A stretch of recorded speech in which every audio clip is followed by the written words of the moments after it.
이전에 이천수 선수가 동아시아 축구가 같이 동반 성장하는 것이 우리나라 축구 발전에도 도움이 된다는 말을 하는 것을 들은 적이 있는데 공감합니다.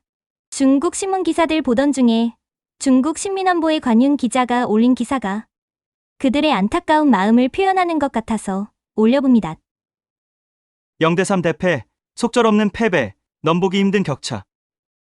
홈에서 0대3으로 졌으니 당연히 참패였지만 대다수의 중국 팬들이 담담한 모습을 보인 것은 승산이나 승리가 없다는 현실을 묵인했을지 모른다. 이상은 크지만 현실은 뼈저리게 느껴진다. 인정하든 말든 중국 축구는 가까이 있는 한국 축구와 동급이 아니다. 한국은 유럽 시스템 축구를 하고 있는데 우리는 여전히 본선 진출을 위해 허덕이고 있다.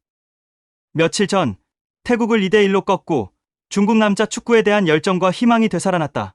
한국 팀을 이길 수 있을까? 승점 1점만 받을 수 있을까? 심지어 한 골 정도 넣을 수 있을까? 경기 전만 해도 비슷한 동경을 가진 사람이 적지 않았다. 방콕에서의 축구 국가대표팀의 활약은 축구 팬들의 입맛을 크게 돋구었다. 욕을 먹던 그 중국팀은 하루아침에 강해진 것 같았다. 그러나 이런 부푼 자신감은 참담한 현실로 깨뜨려졌다. 경기 시작 10분 만에 손흥민의 페널티킥은 모두에게 일격을 가하였다. 중국은 역습에서도 한두 차례 모처럼의 위협을 가했지만 한국은 전반적으로 상황을 장악하며 차분하고 여유로운 플레이를 펼쳤다. 클리스만 감독은 경기 후 후반 들어 서너 차례 좋은 기회를 날렸다고 말했다. 정말 더 잘했으면 스코어가 3대0이 훨씬 넘는다는 뜻이다. 기적은 없었다. 환상은 결국 깨지고 중국팀은 여전히 그 중국팀이다. 객관적인 전력으로 볼 때 선수들은 충분히 뛰었고 감독의 전술적 배치도 비난받을 점이 많지 않았다. 이러한 전체적인 실력상의 큰 격차는 이미 메우기가 어렵다. 마치 링 위에서 플라이급 선수가 헤비급 선수를 상대로 KO를 당하는 것과 같은 결말이다. 경기 전 기자가 미디어 센터에서 한국과 중국의 선수 명단을 받아본 것은 축구 간 격차가 어느 정도인지 단적으로 보여준다. 한국팀은 그야말로 스타팀이다. 23명 중 유럽 5대 리그에서 뛰고 있는 선수들이 많다. 잉글랜드 프리미어 리그 득점왕 출신 손흥민, 울프의 황희찬, 노리치의 황의조, 프랑스 리그 명문 파리 생제르맹의 음바페와 팀 동료인 이강인이 있다. 또한 독일 분데스리가의 바이에른의 김민재가 6천만 유로에 유럽 정상급 수비수 반열에 올랐고 마인츠의 이재성, 슈투트가르트 정우영까지 어마어마하다. 중국은 어떠한가? 우레이가 3년 반의 스페인 프리메라리가를 마친 뒤에 유럽 5대 리그에는 중국인이 없고 터키 리그에서 뛰고 있는 수비수 우샤오 총만 출전하고 있다. 기자를 놀라게 한 것은 두 팀의 나이 대비였다.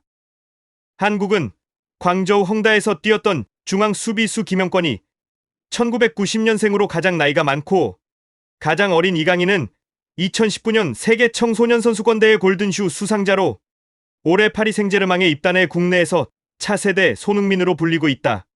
중국팀에는 89세대의 우시 장림핑 왕다레이, 88년생 센터 탈룽이 포진해 있다. 교체 골키퍼 왕다레이를 제외한 나머지 3명은 모두 중국팀 주전으로 어젯밤 모두 선발로 출전했다. 특히 경기 전 일부 한국 언론은 34세의 장림핑이 주전을 꿰찼다며 중국의 세대 교체가 실패했음을 말해준다는 글을 올렸다. 이런 대비를 보면 중국 축구는 현재뿐 아니라 적어도 앞으로 10년은 한국과의 대결이 쉽지 않다는 것을 알 수 있다. 사령탑인 양코비치도 30대 중반의 우레이, 우시, 장림핑들을 쓰지 않고 누구를 쓸 수 있겠는가? 몇 명의 젊은 선수가 이 역할을 감당할 수 있겠는가? 클린스만 감독은 경기 후 중국에 비해 가장 큰 강점을 묻는 질문에 우리의 앞에는 손흥민, 이강인, 뒤에는 김민재 등 재능 있는 선수들이 있다라고 말했다. 말 그대로다. 흔히 축구공은 둥글기 때문에 축구장에서 모든 일이 일어날 수 있다고 말한다. 하지만 우연은 우연이고 약한 확률로 강자를 이길 확률은 아주 적다. 대부분의 시간 동안 경기장은 여전히 실력에 의존한다. 한국과 중국의 선수 비교를 보면 한국을 이기려는 것은 이론적인 작은 가능성일 뿐이라는 것을 알 수 있다. 중국 수비진 앞에서 손흥민은 못하는 게 없는 듯 혼자 한 팀을 꺾었다. 그를 막아야 한다는 것은 누구나 알고 있지만 막을 수 없다. 그는 잉글랜드 프리미어리그 명문 토트넘의 주전 공격수이자 잉글랜드 프리미어리그 골든슈를 받은 슈퍼스타다. 손흥민뿐 아니라 23명 중 유럽에서만 11명, 유럽 5대 리그 포함 7명이다. 김민재, 손흥민, 이강인 등 3명의 몸값만 합쳐도 1억 3천만 유로로 3명이 13개국을 제패할 수 있다. 전혀 같은 체급에 있지 않다. 최선을 다한다 해도 승산이 얼마나 있을까? 한국이 힘을 쓰기도 전에 쉽게 축구 국가대표팀을 유린하는 것을 보면서 가장 크게 느끼는 것은 중국 축구 선수들 역시 나가서 바깥 세상을 많이 보고 유럽리그에서 많은 시련을 겪어야 한다는 것이다.